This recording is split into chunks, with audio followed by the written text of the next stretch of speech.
Koiki Media, we're bringing the world closer to your doorstep.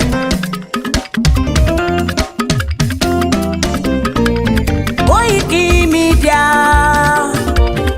Koiki Media, Koiki Media, we bringing the world closer to your doorstep. Koiki Media, Koiki Media, Koiki Media, we bringing the world closer to your doorstep. Àwa sálára àgbà yìí dá, àwa ló láṣà àti èdè. Gbígbédè lárugẹ nílẹ̀ Oòduà o, àwa gangan ni bàbá.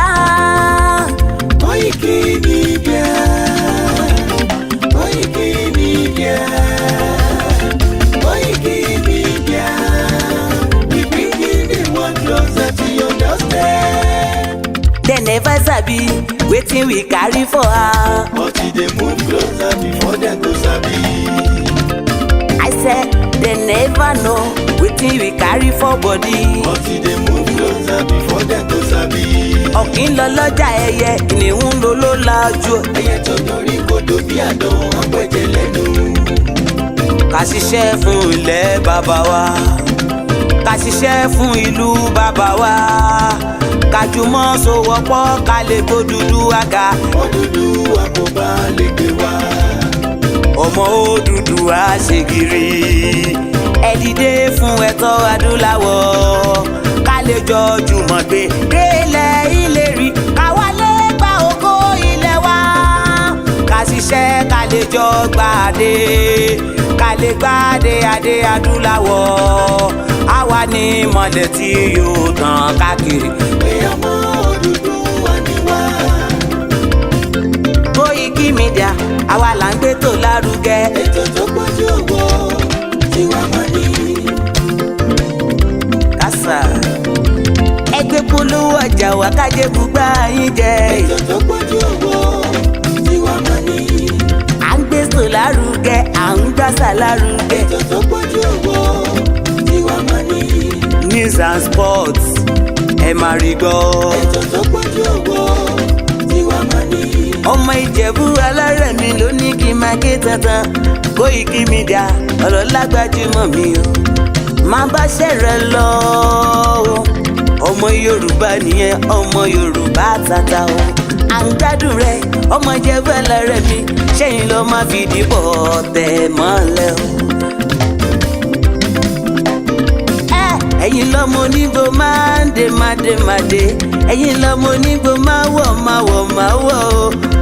Igbó máa wọ̀ gbájòjì ò gbọ́dọ̀ wọ, àjòjì tó bá wọ bẹ́ẹ̀ á bẹ̀rẹ̀ ní ẹbọra.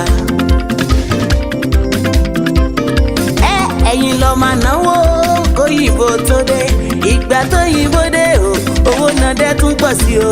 Koiki Media ṣàwa ní bàbá. Koiki Media àwọn ní bàbá. Koiki Media àwọn ní bàbá. Àdáńtọ́ àtúnpèrègèdè. Koiki Media àwọn ní bàbá. Àwa là ń gbé tò lárugẹ, jẹ́ ká jọ gbọ́ o. Koiki Media àwọn ní bàbá. Àtúnjà fẹ́tọ̀ ilẹ̀ wa, fẹ́tọ̀ ilẹ̀ Yorùbá. Koiki Media àwọn ní bàbá. Ọmọ Oòduà ni wá o, tọkàntọkàn. Koiki Media àwọn ní bàbá. Ikú tí ó ṣe bí lébi òsì, àdìmú bàbá iyọ̀. Koiki Media àwọn ní bàbá. We bring you work closer to your doorstep. Koiki Media àwọn ní bàbá. Afẹ́fẹ́ tó ń fẹ́ o tó ń kan gíoko lára ni. Koiki Media àwọn ní bàbá. Àpèrègèdè Olódùmarè ló fún wa ṣe. Koiki Media àwọn ní bàbá. Gbogbo ayé ẹ gbọ́, àwa ní bàbá o. Koiki Media àwọn ní bàbá. Ẹ máa bọ̀ wá ẹ gbé polówó ọjà yín wá o. Koiki Media àwọn ní bàbá. Odùduwà lágbé dání, òtítọ́ lágbé dání. Koiki Media àwọn ní bàbá. A kì í sọ̀dálẹ̀, a kì í sódì kẹta. Koiki Media àwọn ní bàbá. Àdúró tán, a tún pèrègèdè. Koiki Media àwọn ní bàbá. Koiki Media, we bring you work closer to your doorstep. Koiki Media is around To give us latest. Is around To give us latest. Ladies and gentlemen, Ẹ mú kalẹ̀ sílẹ̀, ẹ tẹ́tí ẹ gbọ́ ètò tó pójú gbogbo. ladies and gentlemen, Ẹ mú kalẹ̀ sílẹ̀, ẹ tẹ́tí ẹ gbọ́ ètò tó pójú gbogbo. Koiki Media is around.